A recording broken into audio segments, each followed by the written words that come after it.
इस क्लिप में मैं आपको बताऊंगा कि हम E6 सर्वर पर जो VMs इंस्टॉल हैं उनके स्टार्ट एंड रिस्टार्ट का ऑर्डर क्या होना चाहिए और ये खुद बहुत रन हो जब E6 सर्वर रिस्टार्ट हो या ये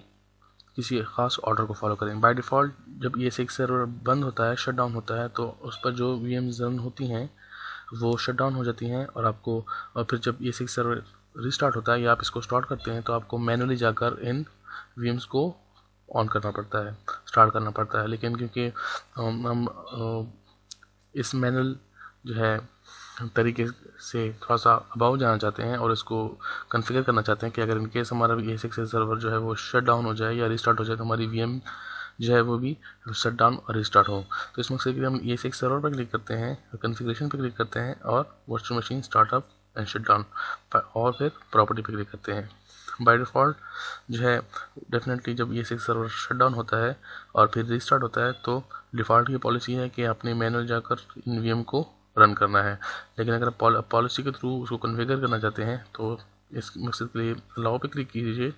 और यहाँ पर लिखिए और यहाँ पर डिफ़ॉल्ट स्टार्टअप डिले। इसका मतलब है कि हर जो मशीन है वो 120 सेकंड के बाद स्टार्ट हो। लेकिन क्योंकि डिफ़ॉल्ट पॉलिसी है वो मैनुअल है तो आप इसको मूव अप करें, ऑटोमेटिकली पे ले जाएं और तब जाकर ये पॉलिसी इस पर अप्लाई होगी। और ये आप चाहते हैं कि नहीं 120 सेकंड तो हो डिले हो, लेकिन आप इसको डिले को कम भी कर सकते हैं, ज़्यादा भी कर सकते हैं, सपोज 60 आप ऐसे भी कर सकते हैं। लेकिन अच्छा आप दूसरी पॉलिसी है कि जब VM रिस्टार्ट हो जाए या स्टार्ट हो जाए और उसके VMware टूल जो हैं वो स्टार्ट हो जाए तो इसके बाद आप दूसरी जो है उस VM को स्टार्ट करो, यानी कि वो 60 सेकंड तक जो है वो इंतज़ार नहीं करेगा,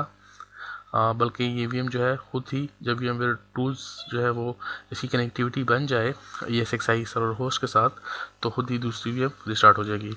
या इसके साथ ही साथ एक और पॉलिसी है वो है कि for each virtual machine delay shut down for, मतलब डिफ़ॉल्ट शट डाउन डिले। इसका मतलब है कि जब हमारा E6 सर्वर शट डाउन होने लगे तो आप क्या चाहते हैं कि आपकी VM के साथ क्या हो, वो ऑटोमेटिकली पावर ऑफ हो। पावर ऑफ जो है वो ये है कि जैसे आप इसको मैनुअली जो है इसका पावर प्लग जो है वो खींच लें अपनी इसकी करंट से, तो वो जैसे शट डाउन होती है, मतलब बुरे तरीके से शट डाउन हो या गैस शट डाउन हो, गैस शट डाउन हो कि मतलब प्रॉपर तरीके से हो गैस जो शट डाउन होता है, यानी कि हम जब स्टार्ट और फिर शट डाउन पर क्लिक करते हैं इस तरह हो, या सस्पेंड हो जाए। तो इसके लिए भी जितनी भी मशीन है आपकी उसके लिए डिले जो है, यानी कि अगर मैं E6 सर्वर को शट डाउन करता हूँ और VM रन हो तो 120 सेकेंड जो है वो वेट करेगा, एक VM को शट डाउन करेगा, फिर 120 सेकेंड तक जो है वेट करेगा, फिर दूसरी VM, फिर तीसरी VM, फिर चौथी VM,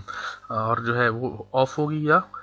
गैस शट डाउन के लिए डिफरेंट VMware टूल्स इंस्टॉल होना चाहिए। मैं कहता हूँ कि गैस शट डाउन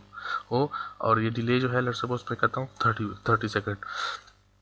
तो हमारी ये VM जो है इस पर दो पॉलिसी अप्लाई होंगी कि जब हमारा E6 सर्वर स्टार्ट होगा तो उस पर जो है पॉलिसी ये अप्लाई होगी कि उसके ये VM जो है ऑन हो जाएगी खुद बहुत ऑटोमेटिकली, और जब ये अपना E6 सर्वर शट डाउन होगा तो ये हमारी जो VM है वो अच्छे तरीके से प्रॉपर तरीके से शट डाउन हो जाएगी। इस तरह आप ऐसे भी कर सकते हैं कि आप किसी भी ऑर्डर को फॉलो कर सकते हैं, यानी कि आप इस पर क्लिक कीजिए तो आप एनी ऑर्डर हो सकता है या मूव अप। अच्छा ये ऑर्डर जो है हम एक और तरीके से भी हमें काम आ सकता है कि लेट्स सपोज आप सोचें कि हमारा इंफ्रास्ट्रक्चर जो है वो उसमें सबसे पहले हमारा डोमेन कंट्रोलर जो है वो ऑन होना चाहिए। आप कंसिडर करने की ऑटोमेटिक ये हमारा डोमेन कंट्रोलर है, उसके बाद हमारा लेट्स सपोज SQL सर्वर है, आप कंसिडर करने की वो ऑन हो जाए तो आप इस ऑर्डर के थ्रू जो है हमारा इंफ्रास्ट्रक्चर काम करेगा, हमारी VMs जो है ऑन होंगी।